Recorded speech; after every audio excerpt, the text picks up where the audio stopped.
앉으시기 전에 네. 장소가 좀 협소합니다. 우리가 3부로 나누어서 예배를 주일이면 드렸는데 오늘 이게 전체가 함께 드리기 때문에 앉을 수 있는 자리는 600석 정도 겨우 될까 말까 한데 오늘 예배 인원은 아마 훨씬 넘을 것 같습니다. 그래서 서 계시거나 또 복도에 앉으시거나 간이 의자에 앉으시는 분들도 계신데 마음을 조금 즐겁게 하기 위해서 여러분 최소한 5분 이상과 인사를 할 텐데요. 여기 계신 분 중에 제가 이렇게 보니까 제가 모르는 분은 한 10분도 안 되는 것 같습니다. 그러면 다 우리가 가족이에요. 여러분이 모처럼 1부, 2부 나누어 드리다가 못 보다가 본 사람이 낯설다면 회개하셔야 돼요. 그래서 가까이 계신 분들과 진지하게 건성으로 하지 말고 메리 크리스마스 5분 이상에게 찾아가셔도 돼요. 메리 크리스마스.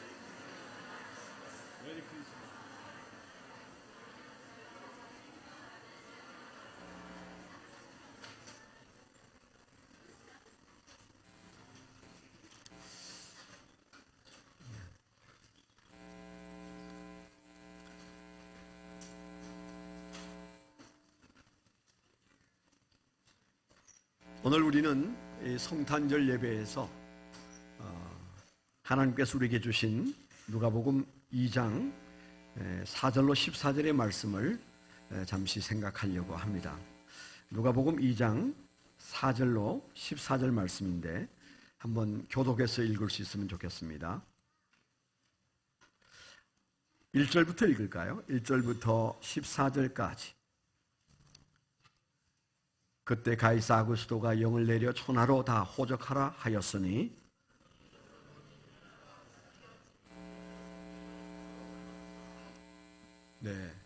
자막이 안 나와서 오늘 같은 날은 성경 찬송 묵직하게 들고 오셔야 되는데 편하게 오셨네요. 그러면 2절 3절을 제가 읽고 4절부터 여러분이 읽습니다. 이 호적은 구레뇨가 수리아 총독이 되었을 때 처음 한 것이라 모든 사람이 호적하러 각각 고향으로 돌아가매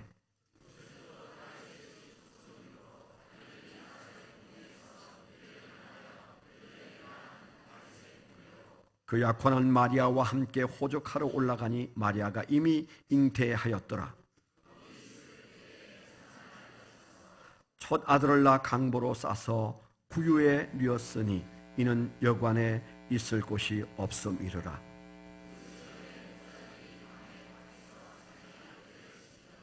주의 사자가 곁에 서고 주의 영광이 그들을 두루 비추매 크게 무서워하는지라.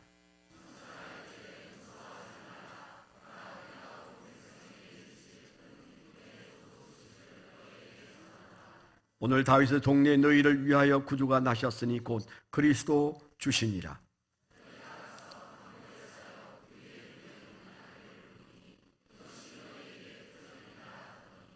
호련히 수많은 천군의 그 천사와 함께 하나님을 찬송하여 이르되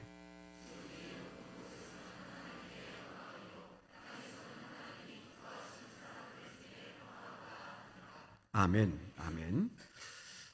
광고 말씀을 먼저 잠깐 드리고 말씀을 생각하는 시간을 가지려고 합니다. 오늘 그 난 예배 후에는 5층에서 여러분 점심을 대접합니다.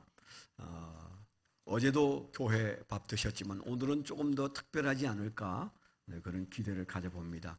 그래서 점심 식사가 준비되어 있지만은 이 인원이 다 수용할 수가 없어서 한 번에 들어갈 수 있는 인이 약 200명이 채 안 됩니다.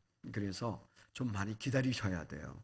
그래서 집사님들 좀 천천히 올라가셔서 그저 여기저기 휴지도 줍고 크리스마스 기념으로 좀 이렇게 교제도 하시고 그런 다음에 천천히 올라가시고 어린 아이 그리고 노년에 계신 성도님들 그리고 집사님 장로님 아닌 분들 그런 분들이 먼저 점심을 드시도록 그렇게 하면 조금 여러분 기다리느라고 고생하지 않을 것 같습니다. 장소가 좀 협소해서 점심 식사를 제때 못해서 미안하고요. 4층에서도 식사를 배식을 한답니다. 여러분들이 편하게 줄 안 쓰고 드시려면은 건축헌금을 많이 내셔야 돼요. 1인당 한 1,000만 원씩 내셔야 식당을 제대로 만들 수 있습니다. 그거 하기 싫으시죠? 그러면 좀 참으셔야 돼요. 그래서 조금 인내하면서 그래도 교회 밥이 보약이다, 그렇게 생각하시고 좀 즐겁게 인내하시면 행복한 시간이 되리라 믿습니다. 다가오는 토요일 날 오전 10시에는 새롭게 우리 교회에서 세워지는 신천 집사님들의 훈련이 있습니다. 저희 교회는 교회가 추천하면 그 다음에 사무총회에서 통과하고 그 다음에는 훈련을 받으셔야 돼요. 훈련을 받은 다음에 여러분들이 집사가 되겠노라고 하는 승낙서가 있어야 돼요. 교회가 집사 세우는 것을 제가 승낙합니다. 그렇게 여러분들이 자원을 하셔야만 집사가 되실 수 있어요. 그래서 내년 첫 주에 저희가 이제 안수를 하고 임명을 합니다. 그래서 그 전 과정을 잘 지키시되 여러분 반드시 훈련에 임하셔야 합니다. 누가 추천되었는지 모르시는 분들은 이제 여러분 목자가 여러분들에게 알려드릴 것이고 교회에서도 연락을 드리도록 그렇게 하겠습니다. 그리고 새해 교사가 되기를 원하는 분은 누구든지 토요일 날 또 10시에 비전센터 A동 1층에 오시면 저희가 교사 훈련을 합니다. 그러니까 새롭게 교사가 되는 신입 교사 여러분들은 누구든 오실 수 있어요. 여러분 청하지 않아도 나 교사하고 싶다 그런 분들은 오실 수 있습니다. 교육을 받고 교사가 될 수가 있습니다. 다음 주에 광고를 하겠지만은 올해는 크리스마스도 월요일 날 있고 송구영신 예배도 월요일 날 있습니다. 그래서 제가 이제 고민을 많이 했는데 올해는 좀 더 빨리 하는 방법을 지혜를 얻었습니다. 그래서 여러분 그 다음 월요일 날 송구영신 예배 마음 준비를 잘 하시고 미리 기도 제목도 여러분 정하시고 그래서 송구영신 예배 오실 때 저희가 너무 오래 끌지 않도록 그렇게 계획을 세우고 있습니다. 마음 준비를 하셔서 오시면 되겠습니다. 네, 자 우리 좌우에 계신 분들과 한번 격려하시죠. 하나님은 오늘도 살아서 우리 가운데 역사하십니다. 한마디 하시죠. 네, 오늘은 아주 잘 준비된 그 성탄절 칸타타가 준비되어 있습니다. 여러분 순서지 보시면 있는데요. 그래서 제가 설교는 아쉽지만 좀 짧게 하도록 하겠습니다. 네, 여전히 희소식으로 여기는 분들이 계실 것 같습니다만은 어제보다 더 짧게 설교하도록 하겠습니다. 오늘 누가복음 2장 우리가 읽었던 말씀은 첫 번 크리스마스의 분위기를 우리에게 보여주고 있습니다. 예수님이 태어나신 곳은 예수님이 그 마리아 뱃속에서 잉태되어 10달 동안 살던 나사렛에서 무려 약 한 200km 정도 떨어져 있는 200km는 아니겠죠. 한 150km 정도 떨어져 있는 거리일 것 같습니다. 그래서 예루살렘 조금 더 아래에 있는 베들레헴으로 지금 현재 이동해서 가다가 그 베들레헴에서 드디어 아이를 낳게 되었어요. 그러니 오늘 말씀이 나옵니다만 약혼한 사이인데 배가 부른 아내와 함께 나사렛을 출발해서 얼마나 긴 길을 맨날 며칠을 먼 길을 걸어서 지금 베들레헴까지 오게 되었습니다. 온 이유는 로마 정부가 이제 유대인들에 대한 좀 더 철저한 세금을 물리기 위해서 이제 인구조사를 하는데 모두 자기 본적지로 돌아가서 신고를 하라. 그래서 바로 요셉의 본적지, 아주 오래된 요셉의 본적지, 누가 살았던 곳? 다윗이 살았던 곳. 다윗의 후손이기 때문에 다윗이 태어나고 자랐던 바로 그 베들레헴으로 갈 수밖에 없었어요. 참 지금으로 말하면 굉장히 답답한 일이죠. 버스가 있는 것도 아니고 그저 걷거나 아니면 수레를 타고 가야 되는, 말을 타거나 수레를 타야 하는 그 먼 길을 언제 애가 나올지 모르는 그런 처지에서 이제 먼 길을 가서 갔는데 거기에 호적하러 온 사람들이 너무 북적대서 그게 여관에 들어갈 곳이 없어서 찾다가 어떤 집 말 마구간에 들어가서 쉬게 되는데 바로 그때 아이를 낳게 되었다. 예수님은, 하나님이신 예수님이 이 세상에 오시는 그 첫 장면이 뭐예요? 마구간에서, 그리고 말구유에 뉘어지는 사건이 일어나고, 요셉은 자기와 아무 상관없는 아이를 이제 아버지가 되어서 낳고 키워야 되고, 또 마리아는 예상하지 못했던 엄청난 일을 겪으면서 충격 속에 10달을 살고 드디어 그 아이를 낳는데, 어떻게 하나님의 아들을 낳는데 여간 하나 잡지를 못하게 되었을까요?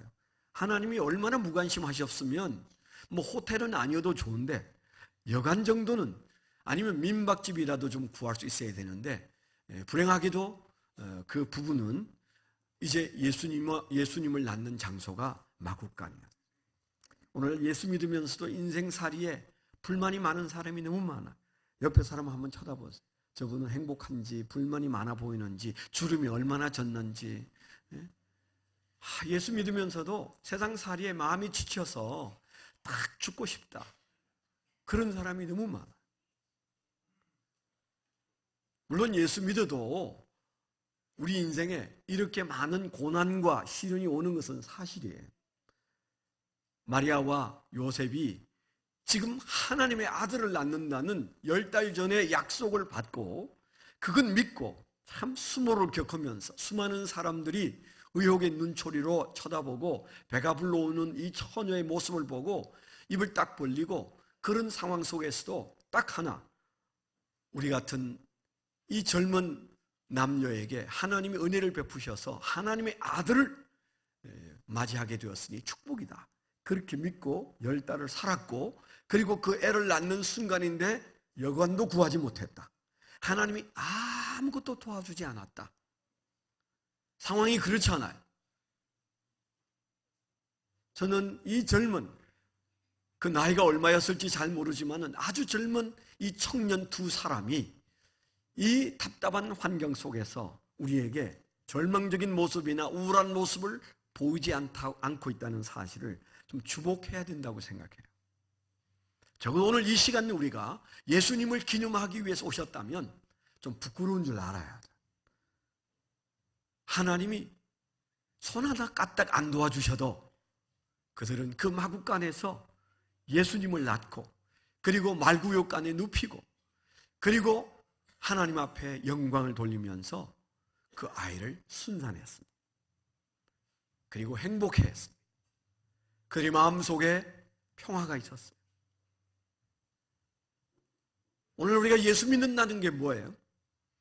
물론 우리가 예수 믿으면 하나님께서 우리 기도 들어주시고 상상할 수 없는 많은 축복을 누리고 사는 것 사실이에요. 저도 인생을 돌아보면 힘들었던 것은 조금 생각나고, 하나님의 기적 속에 살았던 수많은 감정들 속에 정말 하나님의 은혜로 살았구나, 그런 마음이 들어요. 물론 예수님이나 예수님의 어머니처럼 그렇게 고초를 겪을 일은 아니에요. 틀림없이 우리는 그거 걱정 안 해도 됩니다. 우리도 그렇게 돼야 되는 거 아니에요. 뭐 그런 사람이 혹 있을지 몰라요. 그 사람은 우리보다 10배, 100배, 1000배 복받을 분들입니다. 우리가 그 정도의 고난은 없을 것이라는 생각을 하지만, 그러나 분명한 것은 예수를 믿는다는 것이 고난이 면제된다는 것은 아니다. 왜 그들은 그 고난 앞에 여관 하나 못 잡았을까요? 왜 마구간에서 애를 낳고 몸을 풀어야 했을까요? 이유는 딱 하나입니다. 하나님의 예언이 성취되기 위하여, 하나님의 계획이, 하나님의 섭리가 이루어지는 길목에 서 있는 사람은 기도해도 내 뜻대로 안 돼요. 그럼 억울합니까? 아니에요. 내가 원하는 것, 칼 나와라, 총 나와라, 뭐 다 그렇게 사는 것 1000배, 1000배 하나님의 쓰임 받았다는 사실이 더 축복인 겁니다. 바로 이 두 사람은 지금 하나님 앞에서 그런 시간을 보내고 있어요. 아니, 오늘 여기에 있는 여러분들 중에 다수는 비슷한 경험을 하면서 1년을 사셨어요. 내 뜻대로 안 되었지만 하나님의 뜻대로 된 줄 믿습니다. 아멘. 내 마음대로 안 됐지만은 하나님 뜻대로 하십시오. 앞으로도 내가 구하는 건 많이 있습니다. 그러나 내가 원하는 대로 하지 마시고 하나님의 뜻대로 하시는 것이 최선입니다. 이런 믿음으로 살게 되기를 축원합니다. 그렇게 태어난 예수님은 그것도 모자라서 잠시 후에는 저 이집트까지 도망을 가야 했어요. 헤롯 대왕이 갓 태어난 2살 아래 아이들을 다 죽이니까. 그래서 여러분 생각해 보세요. 나사렛에서 베들레헴까지 배가 부른 아내를 데리고 그 먼 길을 온 것도 원통한데 잠시 후에는 혼비백산에서 저 이집트까지 도망을 가야 했어요. 하나님이 내가 너를 지켜주마. 두려워하지 말라. 안 그랬어요. 빨리 도망가라 빨리. 천사가 와서 그랬잖아요. 무슨 하나님이 그렇게 하시냐고. 아니 헤롯 대왕을 무서워해서 하나님이 빨리 도망가라 빨리 도망가라. 도망 보내는 하나님이 어디 있어요? 걱정하지 마. 거기 그대로 있어. 내가 헤롯 대왕이고 먹은 머리카락 하나 건드리면 내가 다 죽여버릴 거야. 뭐 이래야 하나님 아닙니까? 그런데 하나님은 마국간에서 태어나게 하시더니 빨리 도망가라 빨리. 그래가지고 이집트로 도망갔습니다. 그 이후에 되어진 모든 일들을 우리가 너무 잘 압니다. 이 세상에서의 마지막 밤에도 예수님은 뭐라고 기도했어요? 겟세마네 동산에서 내 뜻대로 되게 하지 마옵시고 아버지의 뜻대로 되기를 원하나이다. 이 길이 예수님이 가신 길이에요. 하나님의 아들이 가신 길이에요. 그렇기 때문에 혹 우리 인생에 예상 막힌데 너무 힘든데 이 어려움을 어떻게 하나? 여러분 그런 답답한 일이 생길 때면 하나님의 아들 예수도 마국간에서 태어나시고 그리고 이집트로 피난 가시고 죽을 때에도 주님의 뜻대로 죽지 못하시고 하나님의 뜻대로 십자가를 져셔야 했던 그 길을 가셨는데 내가 뭐라고? 나를 하나님의 섭리로 쓰신다면 할렐루야지. 이런 마음 가지면 평안이 찾아올 줄 믿습니다. 여러분 예수님께서 이제 막 태어나셨을 때 거기에 어떤 사람이 찾아왔어요? 제일 먼저는 동방박사가 왔었다고 우리가 기억하죠. 그 다음에는 목동들이 찾아왔습니다. 그 다음에 만난 사람이 누가복음 2장 조금 더 가면 시므온이라고 하는 성전에 있는 한 분이 예수님을 알아봤어요. 그 다음에 84세 된 안나라고 하는 한 기도하는 노파가 예수님을 알아보았습니다. 여러분 예수님이 오셨을 때 예수님을 기쁘게 만난 사람들이 세상적으로 대단한 사람들 아닙니다. 성경 박사 아니었어요. 높은 지위에 있는 사람들 아니었습니다. 돈 많은 사람도 아니었어요. 그들이 예수를 만났다는 말은 하나님이 그들을 예수에게로 이끌었다는 말이잖아요. 오늘 우리가 본 장면도 목동들을 예수님의 탄생한 자리로 빨리 가라고 했잖아요. 우리가 별로 잘난 사람이 아니지만 오늘 우리는 하나님께서 우리를 어서 가라 11시 아름다운 교회 성탄절 예배에 가라. 그래서 우리가 오늘 여기에 온 줄 믿습니다. 왜 불렀을까요? 이 동방박사나 목자들이나 시므온이나 안나나 그리고 마리아나 요셉의 특징이 딱 하나 있어요.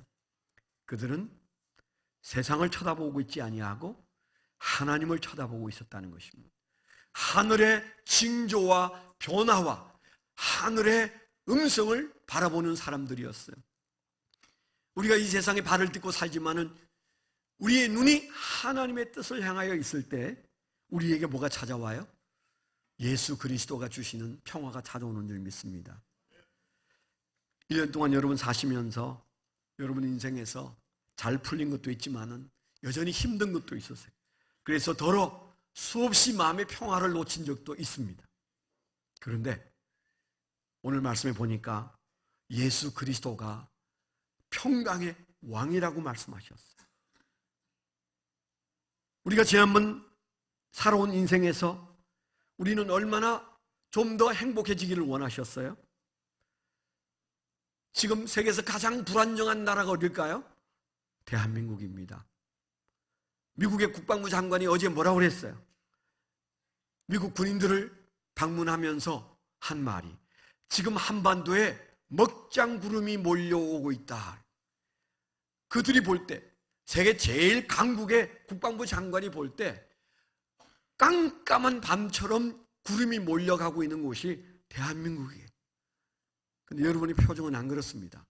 아주 좋아요, 표정이.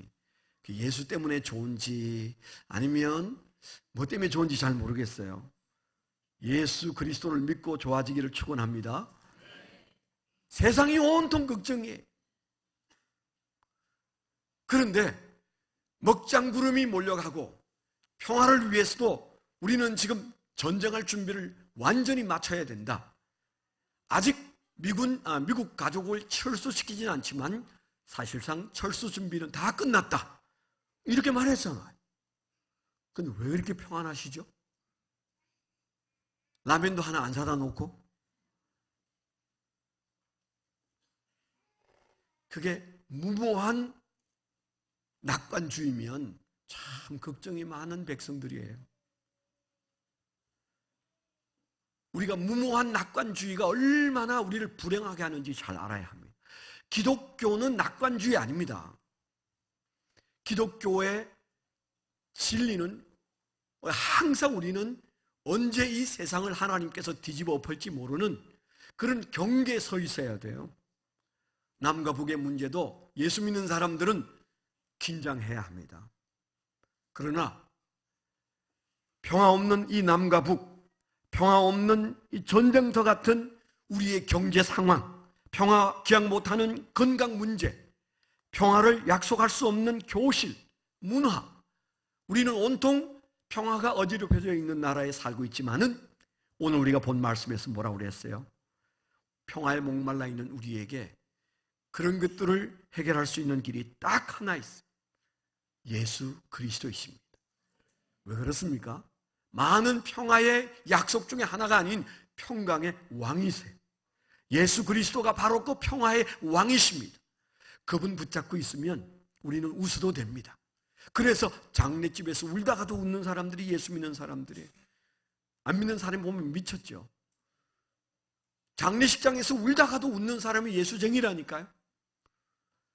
이 죽음이 끝이 아니고 이 시련이 끝이 아니기 때문입니다. 그 너머에 예수 그리스도가 계시기 때문입니다. 전쟁의 주인도 예수님이고 건강의 주인도 예수님이고 부요의 주인도 예수님이고 부부 갈등의 해결자도 예수님이고 자녀의 문제를 해결하는 해결자도 예수님이십니다.